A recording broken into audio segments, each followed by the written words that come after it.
ਸਤਿ ਸ਼੍ਰੀ ਅਕਾਲ ਦੋਸਤੋ। ਕੰਟੀਨਿਊ ਕਰਦੇ ਹਾਂ ਜੀ। ਅਸੀਂ ਵਾਟਰ ਪੋਲੂਸ਼ਨ ਵਗੈਰਾ ਪੜ੍ਹਿਆ ਸੀ, ਏਅਰ ਪੋਲੂਸ਼ਨ ਪੜ੍ਹਿਆ। ਹੁਣ ਪੜ੍ਹਾਂਗੇ ਜੀ ਪ੍ਰਦੂਸ਼ਣ ਨਾਲ ਨਜਿੱਠਣ ਲਈ ਰਣਨੀਤੀ ਵਿੱਚ ਨਾ 4R ਬਹੁਤ ਫੇਮਸ ਆ ਜੀ। ਇਹ ਤੁਸੀਂ ਯਾਦ ਕਰ ਲੈਣੇ ਆ। ਐਨਵਾਇਰਨਮੈਂਟ ਦੇ ਟੌਪਿਕ ਵਿੱਚ ਆਉਣ ਚਾਹੇ ਨਾ ਆਉਣ, ਇਹ ਤੁਹਾਨੂੰ ਨਾ ਐਸੇ ਵਿੱਚ ਬੜੇ ਕੰਮ ਦੇਣੇ ਆ। ਐਸੇ ਵਿੱਚ ਇਸ ਤਰ੍ਹਾਂ ਦੇ ਪੁਆਇੰਟ ਬਹੁਤ ਕੰਮ ਦਿੰਦੇ ਆ। ਅਤੇ 4R ਇਹ ਹੈ ਜੀ, ਰਿਫਿਊਜ਼ ਇਨਕਾਰ ਕਰੋ, ਰੀਯੂਜ਼ ਕਰੋ, ਠੀਕ ਹੈ ਜੀ, ਰੀਸਾਈਕਲ ਕਰੋ ਅਤੇ ਰਿਡਿਊਸ ਕਰੋ, ਘਟਾਓ। ਇੱਕ ਇੱਕ ਅਸੀਂ ਪੜ੍ਹਦੇ ਹਾਂ ਜੀ। ਇਹ 4R ਤੁਸੀਂ ਰੱਟੇ ਲਾ ਲੈਣੇ ਆ। ਰਿਫਿਊਜ਼ ਇਨਕਾਰ ਕਰੋ, ਵਾਤਾਵਰਣ ਲਈ ਹਾਨੀਕਾਰਕ ਜਿਹੜੇ ਉਤਪਾਦ ਆ ਉਹਨਾਂ ਦੀ ਵਰਤੋਂ ਕਰਨ ਤੋਂ ਅਸੀਂ ਖੁਦ ਇਨਕਾਰ ਕਰੀਏ। ਦੇਖੋ, ਕਈ ਗੱਲਾਂ ਹੈਗੀਆਂ ਵਰਲਡ ਲੈਵਲ 'ਤੇ, ਜੇ ਇਕਨੋਮਿਕਸ ਚੱਲਦੀ ਆ, ਵੱਡੇ ਬਿਜ਼ਨਸਮੈਨ ਦਾ ਆਪਣਾ ਪ੍ਰੈਸ਼ਰ ਹੁੰਦਾ ਆ, ਅਤੇ ਅਸੀਂ ਜੇ ਕਹੀਏ ਕਿ ਹਰੇਕ ਚੀਜ਼ 'ਤੇ ਕਾਨੂੰਨ ਬਣ ਜਾਣ ਅਤੇ ਕਾਨੂੰਨ ਚੰਗੇ ਢੰਗ ਨਾਲ ਲਾਗੂ ਹੋ ਜਾਣ, ਅਤੇ ਇਸ ਤਰ੍ਹਾਂ ਨਹੀਂ ਹੁੰਦਾ ਜੀ। ਇਸ ਤਰ੍ਹਾਂ ਥੋੜ੍ਹਾ ਫਿਜ਼ੀਬਲ ਨਹੀਂ ਹੈ ਫਿਲਹਾਲ। ਅਤੇ ਇਹ ਸਾਡੇ ਬਿਹੇਵੀਅਰ 'ਤੇ ਡਿਪੈਂਡ ਆ ਕਈ ਚੀਜ਼ਾਂ। ਜੇ ਅਸੀਂ ਹੀ ਇਨਕਾਰ ਕਰ ਦਈਏ ਅਜਿਹੇ ਉਤਪਾਦਾਂ ਦਾ ਯੂਜ਼ ਵਰਤਣਾ ਜਿਹੜੇ ਵਾਤਾਵਰਣ ਲਈ ਹਾਨੀਕਾਰਕ ਆ, ਤਾਂ ਕਾਫੀ ਕੰਟਰੋਲ ਹੋ ਸਕਦਾ ਪੋਲੂਸ਼ਨ। ਰਿਫਿਊਜ਼ ਕਰੋ, ਵਾਤਾਵਰਣ ਲਈ ਹਾਨੀਕਾਰਕ ਉਤਪਾਦਾਂ ਦੀ ਵਰਤੋਂ ਕਰਨ ਤੋਂ ਇਨਕਾਰ ਕਰੋ, ਜਿਵੇਂ ਕਿ ਜਾਨਵਰਾਂ ਦੀ ਚਮੜੀ ਤੋਂ ਬਣੇ ਉਤਪਾਦ। ਜੇ ਆਪਾਂ ਨਹੀਂ ਯੂਜ਼ ਕਰਾਂਗੇ ਤਾਂ ਫਿਰ ਇਹਨਾਂ ਨੂੰ ਨਹੀਂ ਮਾਰਿਆ ਜਾਏਗਾ ਅਤੇ ਇਹਨਾਂ ਜਾਨਵਰਾਂ ਦੀ ਸਾਂਭ ਸੰਭਾਲ ਹੋ ਜਾਏਗੀ, ਤਾਂ ਕੁਦਰਤੀ ਸਿਸਟਮ ਬਰਕਰਾਰ ਰਹੇਗਾ। ਇਸ ਤਰ੍ਹਾਂ ਅਸੀਂ ਕੋਸ਼ਿਸ਼ ਕਰੀਏ ਰਿਫਿਊਜ਼ ਕਰ ਦਈਏ। ਓਕੇ। ਅਤੇ ਸਿਮਿਲਰਲੀ ਅਸੀਂ ਪਲਾਸਟਿਕ ਬੈਗ ਨਾ ਯੂਜ਼ ਕਰੀਏ। ਆਪਣਾ ਬਿਹੇਵੀਅਰ ਵਿੱਚ ਇੱਦਾਂ ਦੀ ਗੱਲਾਂ ਲੈ ਕੇ ਆਈਏ ਕਿ ਜਿਹੜੀ ਚੀਜ਼ਾਂ ਇਨਵਾਇਰਨਮੈਂਟ ਨੂੰ ਨੁਕਸਾਨ ਪਹੁੰਚਾਉਂਦੀਆਂ ਉਹਨੂੰ ਨਾ ਯੂਜ਼ ਕਰੀਏ। ਰਿਫਿਊਜ਼ ਕਰ ਦਿਓ ਜੀ। ਅੱਗੇ ਹੈ ਜੀ ਰੀਯੂਜ਼, ਮੁੜ ਵਰਤੋਂ। ਉਤਪਾਦਾਂ ਦੀ ਮੁੜ ਵਰਤੋਂ ਕਰਨ ਦੀ ਕੋਸ਼ਿਸ਼ ਕਰੋ, ਖਾਸ ਤੌਰ 'ਤੇ ਗੈਰ ਬਾਇਓਡੀਗ੍ਰੇਡੇਬਲ ਉਤਪਾਦ, ਨੋਨ ਬਾਇਓਡੀਗ੍ਰੇਡੇਬਲ ਉਤਪਾਦ ਆ, ਉਹਨਾਂ ਨੂੰ ਦੁਬਾਰਾ ਵਰਤੋਂ ਕਰੋ। ਉਹਨਾਂ ਦੀ ਉਦਾਹਰਨ ਲਈ ਪਲਾਸਟਿਕ ਦੇ ਡੱਬੇ ਜਾਂ ਵਧੀਆ ਪੋਲੀਥੀਨ ਬੈਗ ਆ ਤੁਹਾਡੇ ਕੋਲ ਕੋਈ, ਉਹ ਵਰਤੋ ਜੀ। ਇੱਕ ਵਾਰੀ ਵਰਤ ਕੇ ਯੂਜ਼ ਐਂਡ ਥਰੋ ਨਾ ਕਰੋ, ਉਹਨੂੰ ਦੁਬਾਰਾ ਵਰਤੋ, ਰੀਯੂਜ਼ ਕਰੋ। ਅੱਗੇ ਹੈ ਜੀ ਰੀਸਾਈਕਲ ਕਰੋ ਜੀ। ਰੀਸਾਈਕਲ ਕਰੋ, ਉਦਾਹਰਨ ਲਈ ਰਹਿੰਦ ਖੂੰਹਦ ਜਿਹੜੀ ਤੁਹਾਡੀ ਵੇਸਟ ਆ ਉਹਨੂੰ ਵੱਖ ਕਰੋ ਜੀ। ਪਲਾਸਟਿਕ ਵੇਸਟ ਅਲੱਗ ਕਰੋ, ਇਲੈਕਟ੍ਰੋਨਿਕ ਵੇਸਟ ਅਲੱਗ ਕਰੋ, ਔਰਗੈਨਿਕ ਵੇਸਟ ਅਲੱਗ ਕਰੋ। ਔਰਗੈਨਿਕ ਵੇਸਟ ਤੋਂ ਢੇਰ ਬਣਾਇਆ ਜਾ ਸਕਦਾ, ਪਲਾਸਟਿਕ ਤੋਂ ਇੱਟਾਂ ਬਣਾਈਆਂ ਜਾ ਸਕਦੀਆਂ, ਕੰਕਰੀਟ ਬਣਾਇਆ ਜਾ ਸਕਦਾ, ਸੜਕਾਂ 'ਤੇ ਪਾਇਆ ਜਾ ਸਕਦਾ ਪਲਾਸਟਿਕ ਪਿਘਲਾ ਕੇ। ਰਹਿੰਦ ਖੂੰਹਦ ਨੂੰ ਵੱਖ ਕਰਨਾ ਤਾਂ ਜੋ ਵੱਖ ਕਿਸਮਾਂ ਦੇ ਕੂੜੇ ਨੂੰ ਰੀਸਾਈਕਲ ਕੀਤਾ ਜਾ ਸਕੇ, ਜਿਵੇਂ ਕਿ ਇੱਟਾਂ ਬਣਾਈਆਂ ਜਾ ਸਕਦੀਆਂ ਪਲਾਸਟਿਕ ਤੋਂ, ਜਾਂ ਹੋਰ ਉਤਪਾਦਾਂ ਲਈ ਪਲਾਸਟਿਕ ਦੀ ਵਰਤੋਂ ਕੀਤੀ ਜਾ ਸਕੇ। ਓਕੇ। ਜੇ ਆਪਾਂ ਕੂੜੇ ਵਿੱਚੋਂ ਪਲਾਸਟਿਕ ਅਲੱਗ ਕਰ ਲਈਏ ਤਾਂ ਉਹਨੂੰ ਪਿਘਲਾ ਕੇ ਕੁਛ ਹੋਰ ਬਣਾਇਆ ਜਾ ਸਕਦਾ, ਇੱਟਾਂ ਬਣਾਈਆਂ ਜਾ ਸਕਦੀਆਂ। ਇਹਨਾਂ ਨੂੰ ਸੜਕਾਂ ਦੇ ਨਿਰਮਾਣ ਵਿੱਚ ਵਰਤਿਆ ਜਾ ਸਕਦਾ ਪਲਾਸਟਿਕ ਨੂੰ। ਅਤੇ ਜਿਹੜਾ ਔਰਗੈਨਿਕ ਵੇਸਟ ਆ, ਜਿਸ ਤਰ੍ਹਾਂ ਮੰਨ ਲਓ ਕਿ ਸਬਜ਼ੀਆਂ ਦਾ, ਫਲਾਂ ਦਾ, ਤੁਹਾਡੇ ਕਿਚਨ ਦਾ ਬਾਈ ਪ੍ਰੋਡਕਟ ਹੋ ਗਿਆ ਜਿਹੜਾ ਰਹਿੰਦ ਖੂੰਹਦ, ਉਹਦਾ ਤੁਸੀਂ ਢੇਰ ਬਣਾ ਸਕਦੇ ਆ, ਢੇਰ ਨੂੰ ਯੂਜ਼ ਕਰੋ। ਇਸੇ ਤਰ੍ਹਾਂ ਧਾਤਾਂ ਨੂੰ ਵਾਰ ਵਰਤਣ ਲਈ ਰੀਸਾਈਕਲ ਕੀਤਾ ਜਾ ਸਕਦਾ ਹੈ। ਰੀਸਾਈਕਲਿੰਗ ਦੀ ਪ੍ਰਕਿਰਿਆ ਨਾਲ ਰੋਜ਼ਗਾਰ ਵੀ ਪੈਦਾ ਹੋਵੇਗਾ। ਜਿੱਥੇ ਰੀਸਾਈਕਲਿੰਗ ਦੇ ਪਲਾਂਟ ਲੱਗੇ ਆ, ਦੇਖੋ ਨਾ, ਤੁਹਾਡੇ ਘਰ ਕੋਈ ਆ ਰਿਹਾ ਬੰਦਾ, ਉਹ ਕੂੜਾ ਕਲੈਕਟ ਕਰਦਾ ਆ, ਕੂੜਾ ਅੱਗੇ ਜਾਂਦਾ ਆ, ਉਹਦੀ ਸੈਪਰੇਸ਼ਨ ਹੋ ਕੇ ਉਹਦਾ ਰੀਸਾਈਕਲ ਹੋਵੇਗਾ, ਤਾਂ ਇਸ ਸਭ ਪ੍ਰਕਿਰਿਆ ਵਿੱਚ ਰੁਜ਼ਗਾਰ ਵੀ ਪੈਦਾ ਹੋਵੇਗਾ। ਅੱਗੇ ਹੈ ਜੀ ਰਿਡਿਊਸ, ਘਟਾਓ। ਬੇਲੋੜੇ ਅਨਵਾਂਟਡ ਵੇਸਟ ਦੇ ਉਤਪਾਦਨ ਨੂੰ, ਵੇਸਟ ਮਤਲਬ ਰਹਿੰਦ ਖੂੰਹਦ, ਇਹਨਾਂ ਦੇ ਉਤਪਾਦਨ ਨੂੰ ਘਟਾਓ। ਉਦਾਹਰਨ ਲਈ, ਜਦੋਂ ਤੁਸੀਂ ਖਰੀਦਦਾਰੀ ਲਈ ਬਾਜ਼ਾਰ ਜਾਂਦੇ ਹੋ ਤਾਂ ਆਪਣਾ ਸ਼ਾਪਿੰਗ ਬੈਗ ਲੈ ਕੇ ਜਾਓ। ਇਸ ਨਾਲ ਕੀ ਹੋਏਗਾ ਜੀ, ਜਿਹੜਾ ਤੁਸੀਂ ਪਲਾਸਟਿਕ ਬੈਗ ਦੁਕਾਨ ਤੋਂ ਖਰੀਦਦੇ ਆ, ਦੁਕਾਨ ਤੋਂ ਤੁਹਾਨੂੰ ਮਿਲਦਾ, ਉਹਦਾ ਯੂਜ਼ ਘੱਟ ਹੋਏਗਾ। ਇਸ ਕਰਕੇ ਇੱਦਾਂ ਦੀ ਪ੍ਰੋਡਕਟ ਦਾ ਯੂਜ਼ ਘਟਾਓ ਜੀ। ਖੁਦ ਆਪਣਾ ਬੈਗ ਲੈ ਕੇ ਜਾਓ, ਉਹਨੂੰ ਵਾਰ ਯੂਜ਼ ਕਰੋ। ਅਗਲਾ ਟੌਪਿਕ ਹੈ ਜੀ ਨੋਇਸ ਪ੍ਰਦੂਸ਼ਣ, ਸ਼ੋਰ ਦਾ ਪ੍ਰਦੂਸ਼ਣ। ਸ਼ੋਰ ਕੀ ਹੈ ਜੀ, ਨੋਇਸ ਕੀ ਹੈ ਜੀ? ਸ਼ੋਰ ਇਹ ਅਣਚਾਹੀ ਆਵਾਜ਼ ਹੈ ਜੀ, ਅਨਵਾਂਟਡ ਸਾਊਂਡ ਹੈ ਜੀ। ਅਨਵਾਂਟਡ ਸਾਊਂਡ, ਆਵਾਜ਼ ਜੋ ਕਿ ਅਣਚਾਹੀ ਹੈ, ਬੇਲੋੜੀ ਹੈ। ਜਦੋਂ ਆਵਾਜ਼ ਦਾ ਪੱਧਰ ਇੱਕ ਸੀਮਾ ਤੋਂ ਜਾਂ ਅੰਗਰੇਜ਼ੀ ਵਿੱਚ ਕਹੀਏ ਥ੍ਰੈਸ਼ਹੋਲਡ ਤੋਂ, ਥ੍ਰੈਸ਼ਹੋਲਡ ਮਤਲਬ ਇੱਕ ਸੀਮਾ ਤੋਂ ਵੱਧ ਜਾਂਦਾ ਹੈ ਤਾਂ ਅਸੀਂ ਇਸ ਨੂੰ ਸ਼ੋਰ ਕਹਿੰਦੇ ਹਾਂ। ਪਰ ਓਵਰਆਲ ਇਹ ਇੱਕ ਸਬਜੈਕਟਿਵ ਕ੍ਰਾਈਟੇਰੀਆ ਜੀ, ਸਬਜੈਕਟਿਵ ਕਨਸੈਪਟ ਆ ਜੀ, ਵਿਅਕਤੀਗਤ ਵਰਤਾਰਾ ਆ। ਹੁਣ ਕੋਈ ਗੱਲ ਕਿਸੇ ਇੱਕ ਬੰਦੇ ਲਈ ਮਿਊਜ਼ਿਕ ਹੋ ਸਕਦੀ ਆ, ਉਹਨੂੰ ਡੀਜੇ ਦੀ ਸਾਊਂਡ ਪਸੰਦ ਆ ਜੀ, ਉਹਨੂੰ ਆਨੰਦ ਆ ਰਿਹਾ, ਪਰ ਦੂਸਰੇ ਲਈ ਉਹੀ ਆਵਾਜ਼ ਸ਼ੋਰ ਹੋ ਸਕਦੀ ਆ। ਇਸ ਕਰਕੇ ਸਾਊਂਡ ਦਾ ਵਰਤਾਰਾ ਕਾਫੀ ਸਬਜੈਕਟਿਵ ਕਨਸੈਪਟ ਆ, ਵਿਅਕਤੀਗਤ ਵਰਤਾਰਾ ਆ। ਭਾਰਤ ਵਿੱਚ ਰੌਲੇ ਰੱਪੇ ਦੇ ਮੁੱਦੇ ਨੂੰ ਅਕਸਰ ਨਜ਼ਰ ਅੰਦਾਜ਼ ਕੀਤਾ ਜਾਂਦਾ ਹੈ। ਤੁਸੀਂ ਨਾ ਕਦੀ foreign European country, Australia, America ਘੁੰਮ ਕੇ ਆਏ ਹੋ, ਤੁਸੀਂ ਦੇਖੋਗੇ ਕਿ ਉੱਥੇ ਜਿਸ ਤਰ੍ਹਾਂ ਸੜਕਾਂ 'ਤੇ ਹੌਰਨ ਨਹੀਂ ਵਜਾਉਂਦੇ, ਇੱਕ ਰਫਤਾਰ ਨਾਲ ਸਮੂਥ ਗੱਡੀਆਂ ਜਾਂਦੀਆਂ ਆ। ਸਾਡੇ ਜਿੱਥੇ ਤੇ ਪੈ ਹਰ ਮਤਲਬ ਹੌਰਨ ਬਹੁਤ ਜ਼ਿਆਦਾ ਵਜਾਇਆ ਜਾਂਦਾ ਸਾਡੇ। ਇਹ ਮੈਂ ਇੱਕ ਉਦਾਹਰਨ ਦਿੱਤੀ ਆ। ਗੱਡੀਆਂ ਦਾ ਹੌਰਨ, ਲਾਊਡ ਸਪੀਕਰਾਂ ਦੀਆਂ ਆਵਾਜ਼ਾਂ ਸਾਡੇ ਇੱਥੇ ਬਹੁਤ ਜ਼ਿਆਦਾ ਆ। ਸਾਡੇ ਭਾਰਤ ਵਿੱਚ ਸ਼ੋਰ ਨੂੰ, ਇਸ ਟੌਪਿਕ ਨੂੰ ਸੀਰੀਅਸ ਨਹੀਂ ਲਿਆ ਜਾਂਦਾ। ਭਾਵੇਂ ਸਾਡੇ ਕੋਲ ਸ਼ੋਰ ਨਾਲ ਸੰਬੰਧਿਤ ਕਾਫੀ ਕਾਨੂੰਨ ਹਨ, ਲਾਅ ਤਾਂ ਹੈਗੇ ਆ ਵੀ ਸਪੀਕਰ ਦੀ ਆਵਾਜ਼ ਇੰਨੀ ਇਸ ਲਿਮਟ ਤੋਂ ਉੱਚੀ ਨਹੀਂ ਹੋਣੀ ਚਾਹੀਦੀ, ਪਰ ਕੋਈ ਮੰਨਦਾ ਨਹੀਂ ਜੀ, ਨਾ ਹੀ ਲਾਗੂ ਕਰਵਾਈ ਜਾਂਦੀਆਂ ਗੱਲਾਂ। ਇਹ ਹੁਣ ਤੁਸੀਂ ਸੋਚਣਾ ਵੀ ਕਿਉਂ ਨਹੀਂ ਲਾਗੂ ਹੁੰਦੀਆਂ, ਕਿਉਂਕਿ ਇਹਦੇ ਪਿੱਛੇ ਜਨਤਾ ਦੀ ਰਾਏ ਹੁੰਦੀ ਆ। ਜਨਤਾ ਨਾ ਗੁੱਸੇ ਹੋ ਜਾਏ, ਇਹ ਧਾਰਮਿਕ ਭਾਵਨਾਵਾਂ ਨਾ ਹਰਟ ਹੋ ਜਾਣ, ਤਾਂ ਫਿਰ ਕਹਿੰਦੇ ਚੱਲਦਾ ਚੱਲੀ ਜਾਣ ਤੋਂ ਕੋਈ ਗੱਲ ਨਹੀਂ। ਪਰ ਇਹਨਾਂ ਕਾਨੂੰਨਾਂ ਦੀ ਪਾਲਣਾ ਘੱਟ ਹੀ ਹੁੰਦੀ ਹੈ। ਧੁਨੀ ਨੂੰ, ਸਾਊਂਡ ਨੂੰ ਡੈਸੀਬਲ ਵਿੱਚ ਮਾਪਿਆ ਜਾਂਦਾ ਹੈ। ਆਬਜੈਕਟਿਵ ਪ੍ਰਸ਼ਨ ਆ ਜਾਣਾ ਜੀ, ਸਾਊਂਡ ਨੂੰ ਮਾਪਣ ਦਾ ਤਰੀਕਾ ਕਿਹੜਾ ਜੀ, ਯੂਨਿਟ ਕਿਹੜਾ ਜੀ, ਡੈਸੀਬਲ, ਜੋ ਕਿ ਇੱਕ ਲੌਗਰਿਥਮਿਕ ਪੈਮਾਨਾ ਹੈ, ਸਕੇਲ ਹੈ, ਲੌਗਰਿਥਮਿਕ ਸਕੇਲ। ਇਹ ਲੌਗਰਿਥਮਿਕ ਦੇਖੋ ਨਾ, ਜਿੱਦਾਂ 1 2 3 4 5 6 7 8 ਇੱਦਾਂ ਚੱਲਦਾ, ਇਹ ਹੋ ਗਿਆ ਲੀਨੀਅਰ, ਸਿੱਧਾ। ਪਰ ਜੇ ਡਾਟਾ ਬਹੁਤ ਵੱਡਾ ਹੋਵੇ ਤਾਂ ਉਹਨੂੰ ਫਿਰ ਅਸੀਂ ਲੌਗ ਲਗਾ ਕੇ ਯੂਜ਼ ਕਰਦੇ ਹਾਂ। ਤੁਸੀਂ ਇੰਨਾ ਯਾਦ ਰੱਖ ਲਓ ਕਿ ਲੌਗਰਿਥਮਿਕ, ਜਿੱਦਾਂ ਤੁਹਾਡਾ ਰਿਕਚਰ ਸਕੇਲ ਆ, ਜਿੱਥੇ ਭੂਕੰਪ ਆਇਆ, ਭੂਕੰਪ ਨੂੰ ਮਾਪਣ ਲਈ ਵੀ ਜਿਹੜਾ ਸਕੇਲ ਆ ਉਹ ਰਿਕਚਰ ਸਕੇਲ ਹੁੰਦਾ ਹੈ ਜੀ। ਤੇ 1 ਤੋਂ 2 ਹੋ ਗਿਆ, 2 ਤੋਂ 3 ਹੋ ਗਿਆ, 3 ਤੋਂ 4 ਹੋ ਗਿਆ। ਇਹਦਾ ਮਤਲਬ ਇਹ ਨਹੀਂ ਕਿ 1 ਤੋਂ 2 ਹੋ ਗਿਆ ਤਾਂ 1 ਯੂਨਿਟ ਹੀ ਵਧਿਆ, ਉਹ 10 ਗੁਣਾ ਵੱਧ ਜਾਂਦਾ ਜੀ। ਓਕੇ, ਇਸ ਤਰ੍ਹਾਂ ਹੁੰਦਾ ਜੀ। ਇੱਥੇ ਲਗਭਗ 10 ਡੈਸੀਬਲ ਦਾ ਵਾਧਾ ਧੁਨੀ ਦੇ ਪੱਧਰ ਜਾਂ ਉੱਚਾਪਨ ਦੇ ਦੁੱਗਣੇ ਹੋਣ ਦੇ ਬਰਾਬਰ ਹੁੰਦਾ ਹੈ ਜੀ। ਮੇਨ ਤੁਸੀਂ ਯਾਦ ਰੱਖਣਾ, ਇਹ ਲੌਗਰਿਥਮਿਕ ਸਕੇਲ ਆ ਤੇ ਡੈਸੀਬਲ ਵਿੱਚ ਅਸੀਂ ਸਾਊਂਡ ਨੂੰ ਮੈਜ਼ਰ ਕਰਦੇ ਹਾਂ, dB।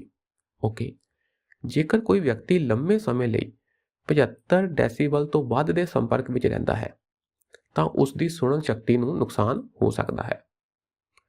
World health organisation WHO ਸਿਫਾਰਿਸ਼ ਕਰਦਾ ਹੈ ਕਿ ਇਨਡੋਰ, ਘਰ ਦੇ ਅੰਦਰ ਆਵਾਜ਼ ਦਾ ਪੱਧਰ 30 ਡੈਸੀਬਲ ਤੋਂ, ਅਤੇ dB ਹੈ ਜੀ, 30 ਡੈਸੀਬਲ ਤੋਂ ਵੱਧ ਨਹੀਂ ਹੋਣਾ ਚਾਹੀਦਾ।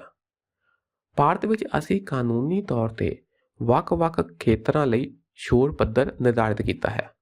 ਹਾਲਾਂਕਿ ਇਸ ਦਾ ਪਾਲਣ ਨਹੀਂ ਹੁੰਦਾ, ਪਰ ਸਾਡੇ ਕੋਲ ਪੈਰਾਮੀਟਰ ਹੈਗੇ ਆ ਕਾਨੂੰਨੀ ਰੂਪ ਵਿੱਚ। ਕਿਸ ਤਰ੍ਹਾਂ ਜੀ, ਆ ਦੇਖੋ, ਇੱਕ ਹੋ ਗਿਆ ਜੀ industry area, commercial area, residential ਜਿੱਥੇ ਅਸੀਂ ਨਿਵਾਸ ਕਰਦੇ ਹਾਂ ਜੀ, ਤੇ ਸਾਇਲੈਂਸ ਜ਼ੋਨ। ਹੁਣ ਦੇਖੋ, ਇਹਨਾਂ ਦਾ ਸਾਊਂਡ ਪੱਧਰ, ਨੋਇਸ ਲੈਵਲ ਅਸੀਂ ਡੈਸੀਬਲ ਸਕੇਲ ਵਿੱਚ ਦਿਨ ਤੇ ਰਾਤ ਦਾ ਅਲੱਗ-ਅਲੱਗ ਕੀਤਾ ਹੋਇਆ ਜੀ। ਦਿਨ ਹੈਗਾ ਸਵੇਰੇ 6 ਵਜੇ ਤੋਂ ਰਾਤੀ 10 ਵਜੇ ਤੱਕ, ਨਾਈਟ ਹੈ 10 ਵਜੇ ਤੋਂ ਸਵੇਰੇ 6 ਵਜੇ ਤੱਕ।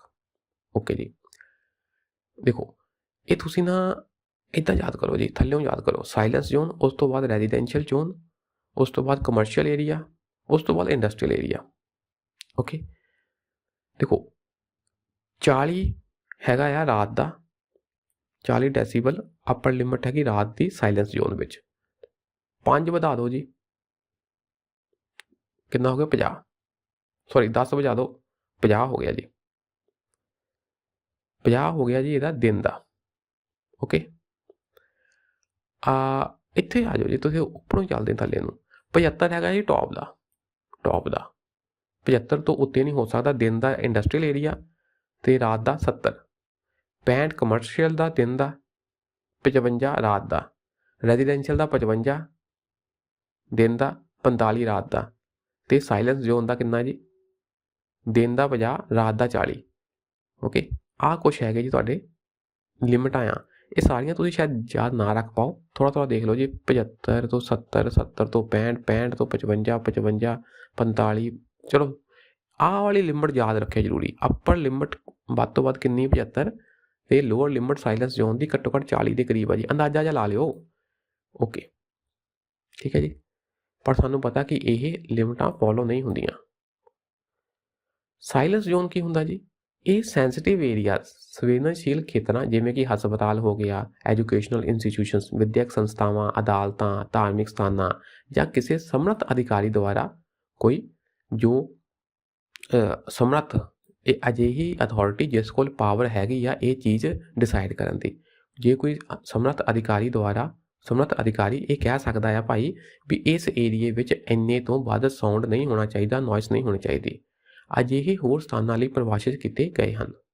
ਮੇਨਲੀ ਆਹ ਹੁੰਦਾ ਜੀ ਸਾਇਲੈਂਸ ਜ਼ੋਨ, ਹਸਪਤਾਲਾਂ ਲਾਗੇ, ਐਜੂਕੇਸ਼ਨਲ ਇੰਸਟੀਟਿਊਸ਼ਨ ਲਾਗੇ, ਅਦਾਲਤਾਂ, ਧਾਰਮਿਕ ਸਥਾਨਾਂ ਦੇ ਲਾਗੇ। ਸਾਇਲੈਂਸ ਜ਼ੋਨ ਵਿੱਚ ਇਹਨਾਂ ਸਥਾਨਾਂ ਦੇ ਆਲੇ ਦੁਆਲੇ 100 ਮੀਟਰ ਤੋਂ ਘੱਟ ਦਾ ਖੇਤਰ ਸ਼ਾਮਿਲ ਹੁੰਦਾ ਹੈ, 100 ਮੀਟਰ ਦੇ ਅੰਦਰ ਅੰਦਰ। ਓਕੇ ਜੀ, ਅੱਗੇ ਹੈ ਜੀ ਸ਼ੋਰ ਦੇ ਨੁਕਸਾਨ ਦੇ ਪ੍ਰਭਾਵ, ਕੀ ਕੀ ਇਫੈਕਟ ਹੋ ਸਕਦਾ ਸਾਨੂੰ। ਇਹ ਦੇਖੋ ਜੀ, ਮੈਂ ਇੱਕ ਫਿਰ ਬੇਨਤੀ ਕਰਾਂਗਾ ਕਿ ਤੁਸੀਂ ਨਾ ਇਹ ਲੈਕਚਰ ਨੂੰ ਸੁਣਨਾ ਆ, ਸਮਝਣਾ ਆ। ਜ਼ਰੂਰੀ ਨਹੀਂ ਕਿ ਸਾਰੀਆਂ ਗੱਲਾਂ ਯਾਦ ਰੱਖਣੀਆਂ, ਤੁਸੀਂ ਸਮਝਣਾ ਆ, ਤੁਹਾਡੀ ਬੇਸਿਕ ਅੰਡਰਸਟੈਂਡਿੰਗ ਹੋ ਜਾਵੇ, ਫਿਰ ਉਸ ਤੋਂ ਬਾਅਦ ਜਦੋਂ ਤੁਸੀਂ ਕੁਐਸਚਨ ਆਨਸਰ ਕਰੋਗੇ ਫਿਰ ਤੁਹਾਡੀ ਹੋਰ ਤਿਆਰੀ ਨਿਖਰਨੀ ਆ। ਪੜ੍ਹਦੇ ਹਾਂ ਜੀ। ਰੌਲਾ ਨੋਇਸ, ਇਸ ਨਾਲ ਕੀ ਹੁੰਦਾ? ਸੁਣਨ ਵਿੱਚ ਪਰੇਸ਼ਾਨੀ ਹੁੰਦੀ ਆ, ਸਿਰ ਦਰਦ ਹੁੰਦਾ, ਅਸੀਂ ਖਿੱਚਦੇ ਹਾਂ, ਸਾਡੇ ਅੰਦਰ ਚਿੜਚਿੜਾਪਨ ਪੈਦਾ ਹੁੰਦਾ ਹੈ ਜੀ। ਓਕੇ, ਸਾਡੀ ਫਿਜ਼ੀਓਲੋਜੀ ਵਿੱਚ ਵੀ ਕਾਫੀ ਨੁਕਸਾਨ ਹੁੰਦੇ ਆ। ਵੈਸੇ ਫਿਜ਼ੀਓਲੋਜੀ ਕੀ ਹੁੰਦਾ ਜੀ? ਇਹ ਮਨੁੱਖੀ ਸਰੀਰ ਦੇ ਕੰਮ ਦਾ ਅਧਿਐਨ ਹੈ ਜੀ, ਮਨੁੱਖੀ ਸਰੀਰ ਕਿੱਦਾਂ ਕੰਮ ਕਰਦਾ। ਇਸ ਦੇ ਅੰਦਰ ਜਿਹੜਾ ਸ਼ੋਰ ਆ, ਜਿੱਦਾਂ ਹੁਣ ਸਾਡੀ ਫਿਜ਼ੀਓਲੋਜੀ 'ਤੇ ਕੀ ਕੀ ਪ੍ਰਭਾਵ ਪਾਉਂਦਾ, ਉਹ ਸਾਡੇ ਦਿਲ ਦੀ ਧੜਕਣ ਦੀ ਦਰ ਵਧਾ ਸਕਦਾ, BP ਵਧਾ ਸਕਦਾ ਜੀ, ਬਲੱਡ ਪ੍ਰੈਸ਼ਰ ਵਧਾ ਸਕਦਾ, ਸਾਹ ਲੈਣ ਦੀ ਸਮਰੱਥਾ ਨੂੰ ਇਫੈਕਟ ਕਰਦਾ ਜੀ, ਸਾਡੀ ਪਲਸ ਰੇਟ ਨੂੰ ਇਫੈਕਟ ਕਰਦਾ ਜੀ, ਨਬਜ਼ ਦੀ ਦਰ ਵੱਧ ਜਾਂਦੀ ਹੈ, ਖੂਨ ਦੇ ਕੋਲੈਸਟਰੋਲ ਵਰਗੀਆਂ ਸਰੀਰਕ ਵਿਸ਼ੇਸ਼ਤਾਵਾਂ ਨੂੰ ਪ੍ਰਭਾਵਿਤ ਕਰਦਾ ਹੈ, ਬਲੱਡ ਵਿੱਚ ਸ਼ੂਗਰ ਵੱਧ ਜਾਂਦੀ, ਕੋਲੈਸਟਰੋਲ ਵੱਧ ਗਿਆ ਜੀ। ਓਕੇ, ਇਹ ਗੱਲਾਂ ਹੋ ਸਕਦੀਆਂ ਜੀ ਸ਼ੋਰ ਨਾਲ। ਉੱਚ ਆਵਾਜ਼ ਦੇ ਪੱਧਰਾਂ ਦੇ ਲੰਮੇ ਸਮੇਂ ਤੱਕ ਸੰਪਰਕ ਵਿੱਚ ਰਹਿਣ ਕਾਰਨ ਸੁਣਨ ਦੀ ਸ਼ਕਤੀ ਦੀ ਕਮੀ ਵੀ ਹੋ ਜਾਂਦੀ ਹੈ ਜੀ। ਸ਼ੋਰ ਸਾਡੀ ਕੰਸੈਂਟਰੇਸ਼ਨ, ਇਕਾਗਰਤਾ ਨੂੰ ਭਟਕਾ ਕੇ ਮਨੁੱਖੀ ਕਾਰਜਕੁਸ਼ਲਤਾ, ਉਹਦੀ ਵਰਕ ਐਫੀਸ਼ੀਐਂਸੀ ਇਨਸਾਨ ਦੀ, ਉਹਨੂੰ ਪ੍ਰਭਾਵਿਤ ਕਰਦਾ ਹੈ। ਸਾਡਾ ਕੰਮ ਵਿੱਚ ਮਨ ਨਹੀਂ ਲੱਗਦਾ, ਸਾਡੀ ਕੰਸੈਂਟਰੇਸ਼ਨ ਭੰਗ ਹੁੰਦੀ ਹੈ ਕੰਮ ਕਰਨ ਦੀ। ਸ਼ੋਰ ਸਾਡੀ ਨੀਂਦ ਵਿੱਚ ਰੁਕਾਵਟ ਪਾਉਂਦਾ ਹੈ, ਖਾਸ ਕਰਕੇ ਸ਼ਾਂਤੀਪੂਰਨ ਵਾਲੀ ਨੀਂਦ। ਕਈ ਵਾਰ ਅਸੀਂ ਕਹਿ ਦਿੰਦੇ ਹਾਂ ਕਿ ਕੋਈ ਗੱਲ ਨਹੀਂ ਮੈਂ ਸੁੱਤਾ ਹਾਂ, ਪਰ ਫਿਰ ਵੀ ਜੇ ਸ਼ੋਰ ਹੋਵੇ ਤਾਂ ਫਿਰ ਸਾਡੀ ਨੀਂਦ ਦੀ ਪ੍ਰੋਡਕਟਿਵਿਟੀ ਉਨੀ ਨਹੀਂ ਹੁੰਦੀ। ਓਕੇ, ਸ਼ਾਂਤੀਪੂਰਨ ਨੀਂਦ ਵਿੱਚ ਵਿਘਨ ਪਾਉਂਦਾ। ਨੀਂਦ ਦੀ ਕਮੀ ਕਾਰਨ ਹੋਰ ਕਈ ਪ੍ਰਭਾਵ ਪੈਂਦੇ ਆ ਜੀ, ਹੋਰ ਹਾਨੀਕਾਰਕ ਪ੍ਰਭਾਵ ਬਣਦੇ ਆ। ਨੀਂਦ ਦੀ ਕਮੀ ਹੋਰ ਹਾਨੀਕਾਰਕ ਪ੍ਰਭਾਵਾਂ ਦਾ ਕਾਰਨ ਬਣਦੀ ਹੈ, ਜਿਵੇਂ ਕਿ ਬੇਚੈਨੀ, ਕੰਸੈਂਟਰੇਸ਼ਨ ਵਿੱਚ ਕਮੀ, ਸਾਡੇ ਵਿਵਹਾਰ ਵਿੱਚ ਗੁੱਸੇ ਦਾ ਵਾਧਾ ਹੋਣਾ। ਓਕੇ, ਸ਼ੋਰ ਸਾਡੇ ਕੰਨਾਂ ਵਿੱਚ ਦਰਦ, ਇਹ ਘੰਟੀ ਦੀ ਆਵਾਜ਼, ਰਿੰਗਿੰਗ, ਛਾਂ ਕਰਨਾ ਸਾਡੇ ਕੰਨਾਂ ਵਿੱਚ, ਘੰਟੀ ਦੀ ਆਵਾਜ਼ ਦੇ ਵੱਜਣ ਦਾ ਕਾਰਨ ਬਣਦਾ ਹੈ। ਸਾਡੇ ਦਿਮਾਗੀ ਪ੍ਰਣਾਲੀ 'ਤੇ ਇਹ ਬੁਰਾ ਪ੍ਰਭਾਵ ਪਾਉਂਦਾ ਹੈ। ਠੀਕ, ਅੰਤ ਵਿੱਚ ਮਨੁੱਖੀ ਪ੍ਰਣਾਲੀ ਦੇ ਕੰਮਕਾਜ ਨੂੰ ਪ੍ਰਭਾਵਿਤ ਕਰਦਾ ਹੈ ਜੀ। ਸਾਡਾ ਓਵਰਆਲ ਵਰਕ ਇਫੈਕਟ ਹੁੰਦਾ ਹੈ ਜੀ ਸ਼ੋਰ ਕਰਕੇ। ਸ਼ਕਤੀਸ਼ਾਲੀ ਧੁਨੀ ਤਰੰਗਾਂ ਦੇ ਸੰਪਰਕ ਵਿੱਚ ਆਉਣ ਨਾਲ ਸਾਡੀਆਂ ਇਮਾਰਤਾਂ ਅਤੇ ਇਸ ਦੀਆਂ ਸਮੱਗਰੀਆਂ ਨੂੰ ਵੀ ਨੁਕਸਾਨ ਪਹੁੰਚ ਸਕਦਾ ਹੈ। ਹੁਣ ਜਿੱਦਾਂ ਮੰਨ ਲਓ ਕੋਈ ਬਿਲਡਿੰਗ ਆ, ਹੁਣ ਇੱਥੇ ਬਹੁਤ ਜ਼ਿਆਦਾ ਕੋਈ ਸਾਊਂਡ ਆ ਰਹੀ ਜੀ, ਉਹ ਸਾਊਂਡ ਕੀ ਕਰਦੀ ਆ? ਕੰਪਨ ਪੈਦਾ ਕਰਦੀ ਆ, ਤਾਂ ਹੋ ਸਕਦਾ ਕਿ ਇਹ ਬਿਲਡਿੰਗ ਵੀ ਕੰਪਨ ਲੱਗ ਜਾਏ, ਤਾਂ ਇਹ ਡਿੱਗ ਸਕਦੀ ਆ। ਸਾਊਂਡ ਬੇਸਿਕਲੀ ਕੀ ਹੈ? ਕੰਪਨ ਹੀ ਤਾਂ ਹੈਗਾ ਨਾ, ਵਾਈਬ੍ਰੇਸ਼ਨ ਆ। ਇਸ ਕਾਰਨ ਇਹ ਇਮਾਰਤਾਂ ਢਹਿ ਸਕਦੀਆਂ ਹਨ। ਇਹ ਗੱਲਾਂ ਹੋ ਗਈਆਂ ਜੀ, ਇਹ ਸਮਝ ਲੈਣਾ ਤੁਸੀਂ। ਅੱਗੇ ਹੈ ਜੀ ਰੇਡੀਓ ਐਕਟਿਵ ਪ੍ਰਦੂਸ਼ਣ, ਰੇਡੀਏਸ਼ਨ ਦਾ ਪ੍ਰਦੂਸ਼ਣ। ਰੇਡੀਏਸ਼ਨਸ ਵੱਖ-ਵੱਖ ਤਰ੍ਹਾਂ ਦੀਆਂ ਕਿਰਨਾਂ ਵੀ ਪ੍ਰਦੂਸ਼ਣ ਦਾ ਕਾਰਨ ਬਣਦੀਆਂ ਹਨ। ਕੁਝ ਭਾਰੀ ਐਲੀਮੈਂਟਸ ਹੁੰਦੇ ਆ ਜਿਨ੍ਹਾਂ ਦਾ ਐਟੋਮਿਕ ਵੇਟ ਬਹੁਤ ਜ਼ਿਆਦਾ ਹੁੰਦਾ ਆ, ਜਿਵੇਂ ਕਿ ਰੇਡੀਅਮ ਹੋ ਗਿਆ, ਯੂਰੇਨੀਅਮ ਹੋ ਗਿਆ, ਥੋਰੀਅਮ ਹੋ ਗਿਆ। ਇਹ ਸਟੇਬਲ ਘੱਟ ਹੁੰਦੇ ਆ, ਤਾਂ ਇਹ ਜਿਹੜੇ ਭਾਰੇ ਆ ਨਾ, ਭਾਰੇ ਜਿਹੜੇ ਹੈਗੇ ਆ ਐਲੀਮੈਂਟਸ, ਇਹ ਟੁੱਟ ਜਾਂਦੇ ਆ ਛੋਟੇ ਐਲੀਮੈਂਟਸ ਵਿੱਚ। ਠੀਕ ਹੈ ਜੀ, ਛੋਟੇ ਐਲੀਮੈਂਟਸ ਵਿੱਚ ਟੁੱਟ ਕੇ ਤੇ ਨਾਲ ਇਹ ਕੀ ਕੱਢਦੇ ਆ ਜੀ? ਰੇਡੀਏਸ਼ਨਸ ਕੱਢਦੇ ਆ। ਆ ਗੱਲ ਨੂੰ ਸਮਝੀਏ, ਵੱਡਾ ਐਲੀਮੈਂਟ ਟੁੱਟ ਜਾਂਦਾ ਛੋਟੇ ਐਲੀਮੈਂਟ ਵਿੱਚ ਤੇ ਨਾਲ ਹੀ ਰੇਡੀਏਸ਼ਨਸ ਕੱਢਦਾ ਆ ਜੀ। ਇਹ ਭਾਰੀ ਤੱਤ ਰੇਡੀਏਸ਼ਨਾਂ ਕੱਢ ਕੇ ਛੋਟੇ ਤੱਤਾਂ ਜਾਂ ਐਲੀਮੈਂਟਸ ਵਿੱਚ ਟੁੱਟ ਜਾਂਦੇ ਹਨ। ਛੋਟੇ ਭਾਵ ਜਿਨ੍ਹਾਂ ਦਾ ਪਰਮਾਣੂ ਪੁੰਜ ਘੱਟ ਹੁੰਦਾ ਹੈ, ਐਟੋਮਿਕ ਵੇਟ ਘੱਟ ਹੁੰਦਾ ਹੈ। ਇਸ ਨੂੰ ਰੇਡੀਓ ਐਕਟੀਵਿਟੀ ਕਿਹਾ ਜਾਂਦਾ ਹੈ। ਅਸੀਂ ਇਹਨਾਂ ਰੇਡੀਓ ਐਕਟਿਵ ਤੱਤਾਂ ਦੀ ਵਰਤੋਂ ਵੱਖ-ਵੱਖ ਤਰੀਕਿਆਂ ਨਾਲ ਕਰਦੇ ਹਾਂ, ਜਿਵੇਂ ਕਿ ਊਰਜਾ ਪੈਦਾ ਕਰਨ ਲਈ ਪਰਮਾਣੂ ਰਿਐਕਟਰਾਂ ਵਿੱਚ। ਨਿਊਕਲੀਅਰ એનર્ਜੀ ਆਪਾਂ ਇਸ ਰੇਡੀਏਸ਼ਨਸ ਰਾਹੀਂ ਹੀ ਪੈਦਾ ਕਰਦੇ ਹਾਂ। ਨਿਊਕਲੀਅਰ ਰਿਐਕਟਰ ਵਿੱਚ ਇਹਨਾਂ ਰੇਡੀਓ ਐਕਟਿਵ ਮਟੀਰੀਅਲ ਦਾ ਯੂਜ਼ ਹੁੰਦਾ ਹੈ ਜੀ, ਠੀਕ ਹੈ ਨਾ। ਇਹ ਟੁੱਟਦੇ ਆ, ਰੇਡੀਏਸ਼ਨਸ ਕੱਢਦੇ ਆ ਅਤੇ ਨਾਲ ਹੀ ਨਾਲ ਊਰਜਾ ਵੀ ਮਿਲਦੀ ਸਾਨੂੰ। ਸਿੰਪਲੀ ਅਸੀਂ ਕਹਿ ਦਈਏ ਕਿ ਰੇਡੀਓ ਐਕਟਿਵ ਤੱਤਾਂ ਦੀ ਵਰਤੋਂ ਊਰਜਾ ਪੈਦਾ ਕਰਨ ਲਈ ਪਰਮਾਣੂ ਰਿਐਕਟਰਾਂ ਵਿੱਚ ਕੀਤੀ ਜਾਂਦੀ ਹੈ। ਇਹਨਾਂ ਰੇਡੀਓ ਐਕਟਿਵ ਤੱਤਾਂ ਦੀ ਉਮਰ ਲੰਬੀ ਹੁੰਦੀ ਆ। ਆਹ ਇੱਕ ਗੱਲ ਆ ਜੀ। ਬੇਸਿਕਲੀ ਕੀ ਹੁੰਦਾ ਨਾ ਕਿ ਜਿੱਦਾਂ ਆਪਾਂ ਕਹਿ ਦਈਏ ਕਿ ਆਹ ਇੱਕ ਮਟੀਰੀਅਲ ਆ, ਇਹ 'ਚੋਂ ਰੇਡੀਏਸ਼ਨਸ ਨਿਕਲਦੀਆਂ। ਅਸੀਂ ਕਹਿ ਦਈਏ ਕਿ ਯਾਰ ਰੇਡੀਏਸ਼ਨਸ ਹੁਣ ਨਿਕਲਣੀਆਂ ਬੰਦ ਹੋ ਗਈਆਂ, ਇਹ ਹੁਣ ਵੇਸਟ ਹੋ ਗਿਆ। ਪਰ ਇਹ ਪਾਇਆ ਜਾਂਦਾ ਕਿ ਇਹਦੇ ਵਿੱਚੋਂ ਥੋੜ੍ਹੀ ਰੇਡੀਏਸ਼ਨਸ ਨਿਕਲਦੀਆਂ ਹੀ ਰਹਿੰਦੀਆਂ, ਭਾਵੇਂ ਘੱਟ ਅਮਾਊਂਟ 'ਚ ਨਿਕਲਦੀਆਂ ਰਹਿੰਦੀਆਂ ਜੀ। ਕਾਫੀ ਲੰਬੇ ਸਮੇਂ ਤੱਕ ਜਾ ਕੇ ਇਹ ਰੇਡੀਏਸ਼ਨ ਨਿਕਲਣੀਆਂ ਬੰਦ ਹੁੰਦੀਆਂ। ਇਸ ਕਰਕੇ ਰੇਡੀਓ ਐਕਟਿਵ ਜਿਹੜੇ ਵੇਸਟ ਆ, ਜਿਨ੍ਹਾਂ ਨੂੰ ਅਸੀਂ ਕਹਿ ਦਿੰਦੇ ਹਾਂ ਕਿ ਯਾਰ ਇਹ ਤਾਂ ਹੁਣ ਵੇਸਟ ਹੋ ਗਏ, ਵਾਧੂ ਆ, ਰਹਿੰਦ ਖੂੰਹਦ ਆ, ਉਹਨਾਂ ਵਿੱਚੋਂ ਵੀ ਰੇਡੀਏਸ਼ਨਸ ਨਿਕਲਦੀਆਂ ਰਹਿੰਦੀਆਂ ਆ, ਕਿਉਂਕਿ ਇਹਨਾਂ ਤੱਤਾਂ ਦੀ ਉਮਰ ਲੰਬੀ ਹੁੰਦੀ ਹੈ। ਨਤੀਜੇ ਵਜੋਂ ਜੋ ਵੇਸਟ ਆ, ਰਹਿੰਦ ਖੂੰਹਦ ਆ, ਕਿੰਨਾਂ ਵਿੱਚ ਜਿਹੜੇ ਅਸੀਂ ਤੱਤ ਵਰਤੇ ਆ, ਰੇਡੀਓ ਐਕਟਿਵ ਤੱਤ ਵਰਤੇ ਆ, ਉਹਨਾਂ ਦੇ ਰਹਿੰਦ ਖੂੰਹਦ ਵੀ ਕੀ ਆ ਜੀ, ਉਹਨਾਂ ਵਿੱਚ ਵੀ ਸਰਗਰਮ ਨਿਊਕਲੀਅਸ ਹੁੰਦੇ ਆ। ਬੇਸਿਕਲੀ ਰੇਡੀਏਸ਼ਨਸ ਜਿੱਦਾਂ ਕੋਈ ਮੰਨ ਲਓ ਕਿ ਐਲੀਮੈਂਟ ਆ ਨਾ, ਉਹਦੇ ਐਟਮ ਦੇ ਵਿੱਚ ਹੁੰਦਾ ਜੀ ਨਿਊਕਲੀਅਸ ਤੋਂ ਨਿਕਲਦੇ ਆ। ਤੁਸੀਂ ਕਨਫਿਊਜ਼ ਨਹੀਂ ਹੋਣਾ, ਤੁਸੀਂ ਇੰਨਾ ਸਮਝ ਲਓ ਕਿ ਵੇਸਟ ਵਿੱਚੋਂ ਵੀ ਰੇਡੀਏਸ਼ਨਸ ਨਿਕਲਦੀਆਂ ਰਹਿੰਦੀਆਂ ਆ। ਇਹ ਕਿਰਨਾਂ ਧਰਤੀ 'ਤੇ ਜੀਵਨ ਲਈ ਹਾਨੀਕਾਰਕ ਹੈ, ਸਾਨੂੰ ਨੁਕਸਾਨ ਪਹੁੰਚਾਉਂਦੀਆਂ। ਦੇਖੋ, ਕੁਝ ਕਿਸਮ ਦੀਆਂ ਰੇਡੀਏਸ਼ਨਾਂ ਵਿੱਚ ਘੱਟ ਪ੍ਰਵੇਸ਼ ਸ਼ਕਤੀ ਹੁੰਦੀ ਹੈ, ਉਹ ਬਹੁਤਾ ਸਾਡੀ ਬਾਡੀ ਦੇ ਅੰਦਰ ਨਹੀਂ ਜਾ ਪਾਉਂਦੀਆਂ, ਉੱਤੋਂ ਸੈੱਲ ਨੂੰ ਡੈਮੇਜ ਕਰ ਦਿੰਦੀਆਂ। ਇਹਨਾਂ ਦੀ ਪੈਨੀਟ੍ਰੇਸ਼ਨ ਪਾਵਰ ਘੱਟ ਹੁੰਦੀ ਹੈ। ਇਹਨਾਂ ਨੂੰ ਗੈਰ ਆਇਓਨਾਈਜ਼ਿੰਗ ਰੇਡੀਏਸ਼ਨ ਕਿਹਾ ਜਾਂਦਾ ਹੈ। ਠੀਕ, ਇਹ ਕਿਰਨਾਂ ਸੈੱਲਾਂ ਅਤੇ ਅਣੂਆਂ, ਸਾਡੇ ਸੈੱਲ, ਹੋਰ ਜਿਹੜੇ ਅਣੂ ਆ ਸਾਡੇ ਬਾਡੀ ਦੇ, ਇਹਨਾਂ ਨੂੰ ਨੁਕਸਾਨ ਪਹੁੰਚਾਉਂਦੀ ਆ, ਟਿਸ਼ੂਆਂ ਨੂੰ ਨੁਕਸਾਨ ਪਹੁੰਚਾਉਂਦੀ ਆ, ਇੱਥੋਂ ਤੱਕ ਕਿ ਸਾਡੀਆਂ ਅੱਖਾਂ ਨੂੰ ਵੀ ਨੁਕਸਾਨ ਪਹੁੰਚਾ ਸਕਦੀ ਹੈ। ਉਦਾਹਰਨ ਲਈ, ਗ੍ਰਹਿਣ ਦੇ ਦੌਰਾਨ ਸੂਰਜ ਵੱਲ ਸਿੱਧੇ ਦੇਖਣ ਨਾਲ ਇੱਕਦਮ ਇਹ ਰੇਡੀਏਸ਼ਨ ਸਾਡੇ ਉੱਤੇ ਇਫੈਕਟ ਕਰਦੀ ਹੈ ਜੀ। ਇਸ ਲਈ ਕਹਿੰਦੇ ਕਿ ਸੂਰਜ ਗ੍ਰਹਿਣ ਨੂੰ ਸਿੱਧਾ ਨਾ ਦੇਖੋ, ਕਿਉਂਕਿ ਉਸ ਵੇਲੇ ਪਾਵਰਫੁਲ ਰੇਡੀਏਸ਼ਨਸ ਆਉਂਦੀਆਂ।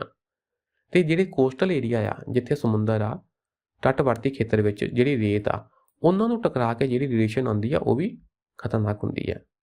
ਅਤੇ ਜਿਹੜਾ ਉੱਪਰ ਪਹਾੜਾਂ 'ਤੇ ਬਰਫ਼ ਜੰਮੀ ਆ, ਉਹਨਾਂ ਤੋਂ ਟਕਰਾ ਕੇ ਵੀ ਜਿਹੜੀ ਰਿਫਲੈਕਟਡ ਰੇਜ਼ ਆ, ਪ੍ਰਤੀਬਿੰਬਿਤ ਕਿਰਨਾਂ ਹੁੰਦੀਆਂ, ਉਹ ਸਾਡੀਆਂ ਅੱਖਾਂ ਨੂੰ ਨੁਕਸਾਨ ਪਹੁੰਚਾ ਸਕਦੀਆਂ ਹਨ।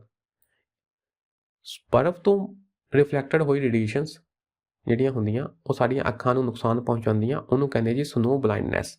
ਸਨੋ ਹੋ ਗਿਆ ਜੀ ਬਰਫ਼, ਬਲਾਈਂਡਨੈਸ ਮਤਲਬ ਸਾਨੂੰ ਦੇਖਣ ਵਿੱਚ ਪਰੇਸ਼ਾਨੀ ਆਉਂਦੀ ਆ। ਸਨੋ ਬਲਾਈਂਡਨੈਸ ਦਾ ਕਾਰਨ ਵੀ ਇਹ ਬਣਦੀਆਂ। ਦੇਖੀਏ ਨਾ, ਜਿੱਦਾਂ ਮੰਨ ਲਓ ਇੱਥੇ ਜੰਮੀ ਆ ਬਰਫ਼, ਸੂਰਜ ਦੀ ਕਿਰਨਾਂ ਆਈਆਂ, ਇੱਦਾਂ ਪਈਆਂ, ਠੀਕ ਆ, ਇੱਦਾਂ ਰਿਫਲੈਕਟ ਹੋਈਆਂ, ਅਤੇ ਇੱਥੇ ਜੇ ਆਪਾਂ ਖੜ੍ਹੇ ਹਾਂ ਅਤੇ ਸਾਨੂੰ ਨੁਕਸਾਨ ਪਹੁੰਚਾਉਂਗੀਆਂ, ਸਾਨੂੰ ਦੇਖਣ ਵਿੱਚ ਪਰੇਸ਼ਾਨੀ ਹੋਣੀ ਹੈ ਜੀ। ਕਿਉਂਕਿ ਜਿਹੜਾ ਵਾਈਟ ਰੰਗ ਹੁੰਦਾ ਨਾ, ਉਹ ਰਿਫਲੈਕਟ ਬਹੁਤ ਕਰਦਾ, ਉਹ ਰੇਡੀਏਸ਼ਨਸ ਨੂੰ ਵਾਪਸ ਰਿਫਲੈਕਟ ਕਰਦਾ ਹੈ ਜੀ। ਓਕੇ, ਇਹ ਕਿਰਨਾਂ ਚਮੜੀ ਅਤੇ ਖੂਨ ਦੀਆਂ ਕੋਸ਼ਿਕਾਵਾਂ ਦੇ ਸੈੱਲਾਂ ਨੂੰ ਨੁਕਸਾਨ ਪਹੁੰਚਾਉਂਦੀਆਂ ਹਨ।